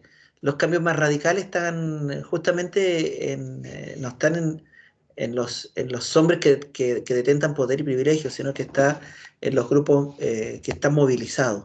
El cambio también lo empuja el movimiento feminista. Es decir, los hombres no están cambiando porque sí, así como, oh, hoy día nos vamos a juntar a ver si es que cambiamos. No, es decir, en la universidad, por ejemplo, cuando hemos hecho talleres con los estudiantes, los hombres, ¿por qué vienen al taller? Porque estamos preocupados cómo tenemos que comportarnos con las compañeras para que no nos funen. Por eso van, para aprender, pero para aprender porque lo están funando. Si no hubieran funa, no estarían interesados en aprender. ¿Por qué van los hombres y se involucran en las paternidades con los hijos? Porque escuché a mi papá que lo que le pasa a los viejos, mira, hay algo importante que no había dicho las paternidades, que los estudios demuestran que cuando los hombres llegan a la etapa de adulto medio o adulto mayor, los que se involucraron en las paternidades tienen un sentido de trascendencia mayor que los que no, o un mayor sentido de vida. Entonces, cuando eso se comparte, en realidad, hijo, sabes que me dediqué toda la vida a trabajar, usted involúcrese con su hijo, con su hija, salga, etcétera, va empujando. Entonces, este proceso de cambio se da por el empuje del movimiento feminista, el movimiento LGBTQ+, por la reflexión de los propios hombres, pero no hay cambio sin crisis. Eso es súper importante. Todos los hombres que cambian cuando se produce una crisis. Una crisis social fue el Mayo Feminista, una crisis fue el estallido social, una crisis fue la inclusión de las mujeres en el mundo del trabajo. O sea, el que haya tantas mujeres en el mundo del trabajo y estén empoderadas significa que los hombres ahora no pueden acosar porque las mujeres se defienden. Entonces las crisis van generando. Los hombres que ejercen violencia jamás cambian si es que no se produce la crisis, es decir, si la pareja no lo denuncia, si es que no llega la policía, si es que no lo sacan de la casa. Cuando lo sacan de la casa, cuando llega la policía, cuando la pareja lo denuncia, cuando lo van a echar, ahí cambia, ahí decide cambiar. Los hombres cambian cuando entran en crisis. Diego, te dejo la palabra. Sí, aportando a ello, yo sí creo que estoy un poquito más cerca de los hombres jóvenes. Estoy en los 30 y algo de edad. Pero sin embargo, sí, al menos me comparto y conozco varios hombres jóvenes que plantean al menos alguna responsabilidad sexoafectiva, que dicen, no, yo no quiero ser padre y me protejo en base a eso, lo hablo con mi pareja, o otros simplemente que no tienen esta lógica de la masculinidad hegemónica, que tal vez sus padres sí la tenían, y se ven ellos mismos como estos hombres, como esta hegemonía subordinada. Entonces, desde esa lógica también hay que entender el grupo y factor de hombres, porque ahí lo cruza, como hemos dicho, la interseccionalidad, que va a tener variables desde el grupo socioeconómico donde se encuentre, la raza, la etnia y la función en la que esté. Entonces hemos visto lamentablemente varios casos que se han destapado de violación, más que nada, que son hombres un poco del sector un poco más alto con recursos. Entonces también hay que tener esa interseccionalidad para poder responder esa pregunta. Como dice Alexis, no hay crisis sin cambio, pero habría que, como se plantea, como estás haciendo tú, Josefa, es un excelente tema de investigación y de revisión para poder hacer ese levantamiento de información. Yo creo que sí han cambiado y Alexis explica el por qué han cambiado. Vale. Les queremos dar las gracias a todos y a todas. Nos queda el último minutito para ya ir cerrando. Los invitamos a ver la página del Observatorio de Salud en Masculinidades que está dentro de la Universidad Central. Ustedes buscan ucentral.cl, se van a Facultad de Salud y ahí pueden encontrar el observatorio. Así que ahí nos pueden buscar y tenemos investigación, estudios, etcétera. También nos pueden escribir para poder acompañarlos en sus distintas investigaciones y aportes. Ha sido un gusto, muchas gracias a todas, a todos y a todes por su presencia. Nos vemos. Que estén muy bien. Chao. Muchas gracias, adiós. Adiós. Gracias. Gracias, chao.